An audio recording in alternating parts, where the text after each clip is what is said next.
We're here today with Ken Michael, and he's the president of the Easton Historical Society. Thank you for meeting with us today. So we'd like to know the history of the town. When did people first settle here? When was it incorporated?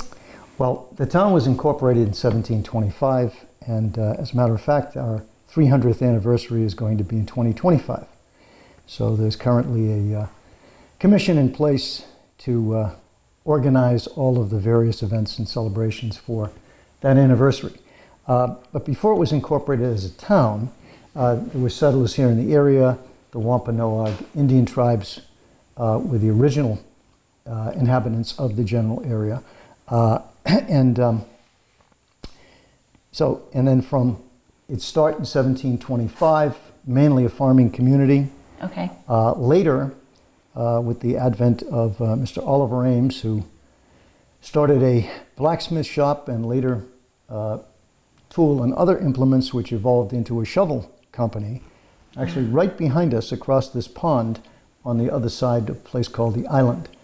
And that turned the town into more of an industrial center. So, okay. And of course, the history of the town is very much intertwined with the Ames Shovel and Tool Company. It was the largest employer, although it was not the only major industry in the town. Okay.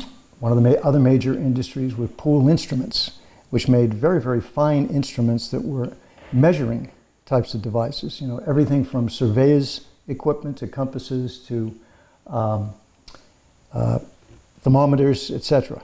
At a later point in time, in the late 19th century, there was a manufacturing company here called the Easton Machine Company, which made, among other things, machinery that made lace and saltwater taffy. You couldn't mix the two machines, though, wow, or else you had a okay. problem.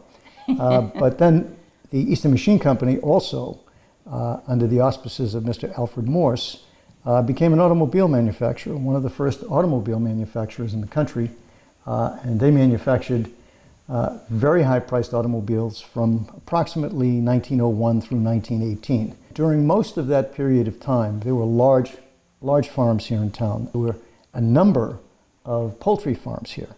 The Ames family, Oakes Ames, who was a congressman during the Lincoln administration and after, and his brother Oliver were part of the East investment group that built the Transcontinental Railroad.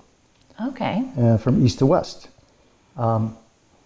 If you go around the town, you can see in the general northeastern village a large number of buildings, including one dedicated to Oakes Ames.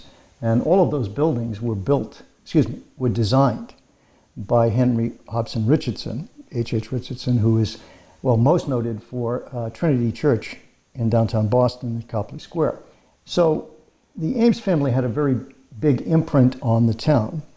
Mm-hmm. But the town also had large,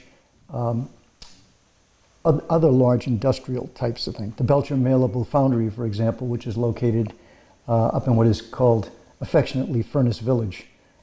You can see the connection, mm-hmm.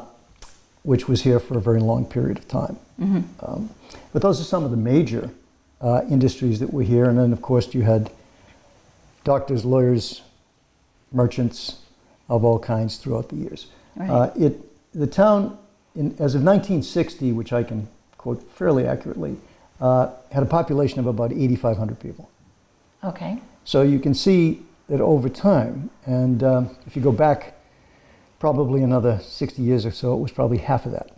Mm-hmm. But it, as they say in boxing, it punched above its weight in a lot of areas. Yeah. One of the Ames family was governor of the state of Massachusetts, and then, as I said earlier, Oakes Ames was a congressman. There were a number of other political. Most recently, John Ames was a representative from this district, which included Milton and Easton, other in the general area, Dedham, I believe. So what do you have here at the museum? The station's divided into two parts. It used to be males on that side, women on this side. However, we put industry on that side, cultural and athletics on this side. We actually have one of the very first motor cars made here in the United States. in the state of Massachusetts. I shouldn't say the United States, but in the state of Massachusetts, which was, this particular car was never sold. It's called the Morse car, and it was a prototype. Right over here we have the oldest window, or reputed to be the oldest window in Easton, was built sometime, made sometime in roughly the 16th century and imported here from England. There's a room over here. We have a tremendous number of maps, photographs, different kinds of implements. There's a set of scales in there, various town and educational kinds of registration booklets. Pretty much, and we also have a display in the other room over on the industrial side of photographs of all the Richardson designed buildings that are still in existence. Mm-hmm. There's 5 of them. There was a 6th, lost to the mist of ages. It was located here, part of the station, mm-hmm. and it was down on the other side of the track down here. Mm-hmm. We have a large amount, or a good amount, of musical items because there is a very strong musical history here in town. Oh. Yes, for example, there's a sousaphone up there on the wall. That was owned by Mr. Robert D. King, who was a noted musician. And if you look to the left of the picture of him, which is actually an ad for another instrument, but it shows him playing at Symphony Hall, there's a picture of him in his full band uniform playing that sousaphone. Wow. Mr. King used to hold band concerts down on the Rockery, which is an Olmsted-designed monument to Civil War veterans, which is right in front of Oaks Ames Hall. You just look at it, you see this big mass. Well, most people don't know what it is. They call it the Rockery, but Olmsted intended it to be a cairn, C-A-I-R-N, which mm-hmm. was the way many European and other types of tribal entities would honor their fallen in war. Mm-hmm. They'd build big mounds. Well, he built that with that intention. It's called the Rockery. But right in front, today you'll see a flagpole and a base and all of that. But there used to be a gazebo and a bandstand where Mr. King would put on concerts on a Sunday afternoon in the summertime. Easton is the home of Stonehill College. Right. Stonehill College was once an Ames estate. Okay. And the owner of that estate, Fred Ames, known as Freddie, was an early, I'll just call him an early pioneer in aviation. He was actually killed in a plane crash in the Blue Hills. And here in Easton, there are several different parks that were once owned by the Ameses as estates, donated. For example, right across the street from us, the trustees of reservation own the Governor Ames estate.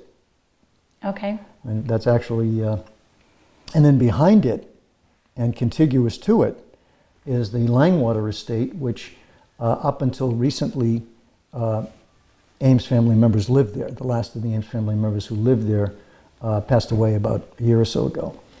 Okay. Borderland State Park was once an Ames estate and is always a good place to go to look around. Well, Ken, thank you very much for all this informative information about, you're off the hook. It was easy, right? Easy for you. You were asking the questions. Because all I had to do was listen. Or ask questions. We're so thankful for this Thankful, sponsored by All Town Fresh.